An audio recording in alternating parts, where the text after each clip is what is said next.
What's up, Mom? How you doing? So I'm back again with the daily upload. Today's video, it was gonna be me prank calling my TikTok fans, but I realized I never introduced the channel to the fact that I had a TikTok and what that means and all of that stuff. And I also, I'm sure there's a bunch of other things people want to know about me. So I asked TikTok, I asked Twitter, and I asked Instagram, which are all social media platforms you should follow me on, at Hassan Khadair. I asked them for questions, and I picked my favorite ones that I think I could talk about at length, and some of them are about TikTok, so I can clue you in on all of that stuff, because eventually I want my my TikTok compilation to go up. I have a really popular series called like Mickey Mouse on Omegle and then me on Omegle. Both of them are TikTok series, and I want to upload them to my YouTube channel, but I need you guys to know what the heck they are first. So yeah, question one, how did you get famous on TikTok in a week? So that's a really funny story. So I was on a podcast called The Real Easy Show. My buddy John Wittig hosts it. It's one of my favorite places on the planet. And literally 3 days before, I was quoted saying, yeah, I don't know if I want to throw away my creative integrity and join TikTok. So then I went to my buddy Chris's little brother. He's got a barber shop. His name's Patrick Palmore, and he gave me a fade. He's got a little nice barber shop. I'm chilling with some of his homies, and some of his friends were popular TikTokers. They had like 40,000 and 60,000 followers respectively. Xavier and Jabari, real cool dudes, and they were telling me that my Mickey Mouse content, that like my old vines, would thrive on TikTok. So I was like, you know what? Word to the wise, maybe I'll download the app. I go home that night, I download the app, I upload 5 or 6 of my old vines, and I just go to bed, right? Like, I couldn't care less. I wake up the next morning and I have 3,000 followers and a bunch of likes. I'm like, this is wild. So I uploaded a bunch more of my videos, and then the next day I had 10,000 followers, which, like, I've been doing the social media game for so many years, and to think that I have 10,000 followers on a platform, that was an insane number. I went to my buddy Trent's house, and we like jokingly filmed some stuff here and there and uploaded more TikToks, but it was crazy. It was completely unexpected. And then a full week after that, I had 25,000 followers. Like 7 days from when I made my TikTok, I had 25,000 followers. For people who are on here, because I'm going to title something, the video something super clickbaity, like how to get famous on TikTok in a week. You know, for people who really want to grow their content, post consistently. Like, I post 2 videos a day, and I know you should do quality over quantity, but if you're just in that early phase where your goal is to grow, then push out as many videos. I posted videos that I'm not super proud of and that I am proud of. Either way, it shows where I'm coming from and where I'm going, and it helps me get there eventually. But yeah, I'm sitting on about 160,000 followers when this goes up on TikTok right now. And hopefully that number keeps growing up, and hopefully the subscriber family right here keeps growing. So second question, do you like the word TikTok famous or TikToker? So I don't like it because TikTok has this really negative connotation right now, where like all the Musical.ly stars, and it's just this really cringy cesspool of little kids lip syncing. To be called a TikToker makes me feel like I'm roped in with them. But that platform's evolving, and it's doing this whole separate thing now. So, you know, eventually I'm going to get comfortable with it. I know at one point people called me a Viner when I had 3,000 followers on Vine, and I didn't like that, and I was uncomfortable because I only ever did Vine to do YouTube. But now, the fact that I can say that I was a small Viner at one point in my life is a really, really cool thing. Like, it's a special thing because that app is gone, and Vine was cool, but it wasn't necessarily as cool when it was happening. Why did I start YouTube? So my very first YouTube channel was from 2011. I think I made videos before then, but the first time I started uploading was 2011. I would upload my stick figure animations and my fan created Smallville openings, which, very deep cut. Don't look for that on the internet. I think I privated most of it and you can't find it. But yeah, I started YouTube.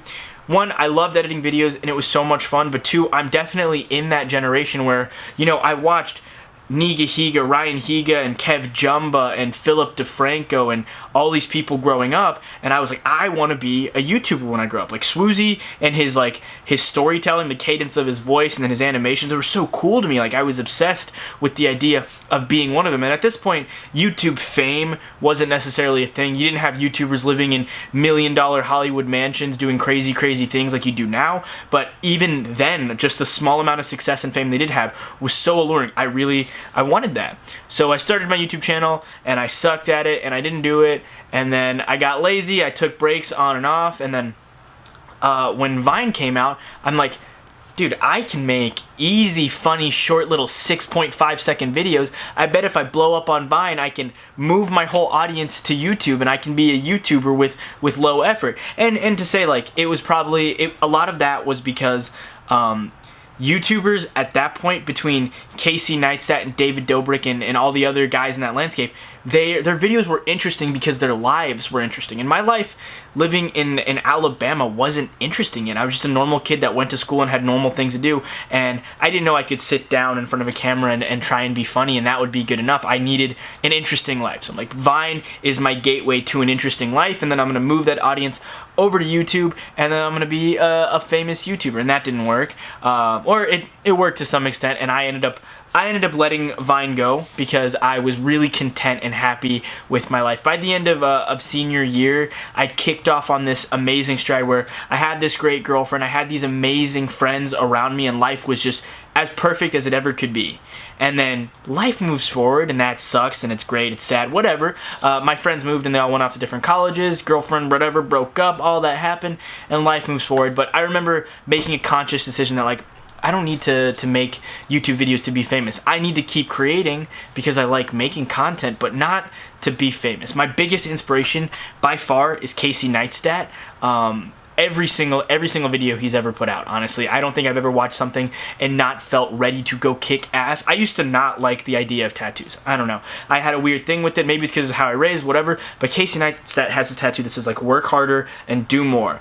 And I wanted to get a tattoo after seeing that, just because of his work ethic and his demeanor with everything he does, his filmmaking practice. I mean, he revolutionized vlogging with the huge DSLR camera. Everybody used to use these tiny point and shoots and be boring, and then he created these cinematic, like, time lapses and all these things. So that was my second revival of my YouTube channel. It happened a little bit before, like during my super happy period where I was making those videos. And then the sad period hit, and I left YouTube. Vine was over, I'd left YouTube. I was just focused on normal life. And then resurgence December, so we're about December 2017, and I joined YouTube again. I was back. I made a couple videos, and I think the production quality was good. It's what I wanted it to be. They were funny, to me at least. And then with a couple weeks of hindsight, I was like, these are kind of cringy, and I'm not a fan of them, and I don't think I'm good enough to be on this platform yet. So I left it, and then life moved forward. And now I'm back again, and it's mainly because of TikTok, and it's because of somebody's advice. A buddy of mine told me that the only way I'm going to get better at this part, sitting and talking to the camera, is if I sit and I talk to the camera, like, all the time. So I'm going to try to upload one video every day so I can get used to it. I think the question was, why did I start YouTube? And I just explained my entire life history, but whatever. I'll leave that in there. Next, why did I do Vine? Well, I explained that in the last thing. I did Vine so I could have a jumping off platform to do YouTube, which I didn't do it successfully, but between David Dobrik's and Jake Paul's and Gabby Hanna and all these huge creators, doing Vine first, like, and Liza Koshy specifically, doing Vine first gave them this meteoric rise on YouTube that took this. Matt Pat has a great video of how YouTube's algorithm fell in love with them, because it was like they're getting brand new subs and new viewers every day, and YouTube's algorithm reads it as like users searching for them, not that they had like a pre-established platform. But it pushed them. Matt Pat has an amazing video, The Game Theorist, on that. I think it's titled The Rise of Jake Paul or something like that. But yeah, next question. What are your worst qualities? My worst quality is easily, I'm a bit too emotional. I get too emotionally invested in other people and other things. I'm gonna bring this up. So one of the reasons that I ended up getting dumped and getting broken up with was because I used to be so involved in everybody's drama, right? And it gives me the connotation of, like, I'm a really dramatic person, which that's not the case. It's that, like, I'm so empathetic that I cannot help but get emotionally involved and wrapped up into other people's problems. Like, I have a friend of mine who 1 year ago got dumped by another friend of mine, and I went to go visit my friends in Auburn. I live in Birmingham, and that was a 2-hour drive, and I just went down to go see my buddies, right? I just wanted to hang out with my boys and have a good time, and I ended up sitting in the car with this girl until 5 a.m., and then I had to, like, I got there, I stayed with her until 5 a.m. and then I was like, I have to leave because I had a doctor's appointment at 8 a.m. and I ended up driving into freaking morning school traffic, like elementary school traffic driving, and it was a nightmare.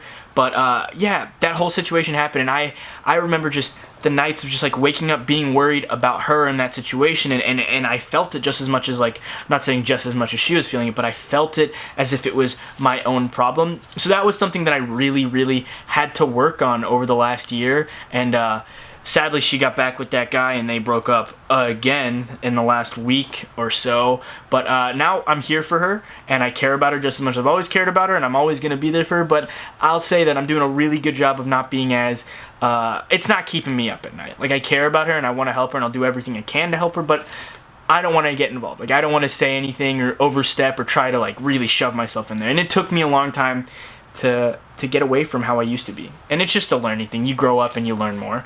But yeah, that's easily my worst quality in my opinion, and I'm working away from that. Besides that, I don't know if you guys know anything about Enneagrams, but I'm a 2 wing 3, which means that my personality type is the giver. That means it's just my happiness and like all of the best parts about me come from when I'm helping and when I'm doing things for other people. And that like my worst qualities are that like it's like a fear of not being loved, and it's almost like I'll do something nice for my friend because God, I love my friends and I want to do something nice for them, and it's almost like I don't expect them to do something for me because that's not why I did it, but my body like needed something. So when nothing's reciprocated, when I'd go out of my way to like hang out with a friend or write them a letter or do something special for them and then they don't do anything back for me, it's not like I'm mad at them because they didn't do it, but like my body feels sad. So that it's part of my personality type, but it's admittedly a really poor quality that over the last year I've had a couple of events and I was like, I'm gonna learn from this and not do that anymore. The next question was, what lessons have you learned from them? So that was roped into each other. Cool. What are your best qualities? I think my best qualities are exemplified in my worst qualities. I really do care about my friends a lot and the people in my life. If I can ever help somebody, that's all I really want to do. It's just important to me. I think I'm pretty good on camera. I'm good at public speaking only because I lied to myself enough to be like, hey, I'm a great public speaker and I'm great at it. I think I'm a pretty funny guy from time to time. Yeah, so those are my best qualities. I'd rather not continue to talk about my best qualities. It's a little weird. How is this year better than last year? Last year was just this second wind of an adjustment period, right? Like the year before was the big adjustment. I graduated, I did college, and then I quit college, and like that was a really weird year. And then you'd think the year after that would be a little bit better, but I want to say that the second year was even harder. And it was just like still finding yourself. I'm a super extroverted, overly social freak, and when I don't hang out with people, I get super depressed. I get sad, and that's what last year was for me. It was a lot of just sad times and sad hours and whatever.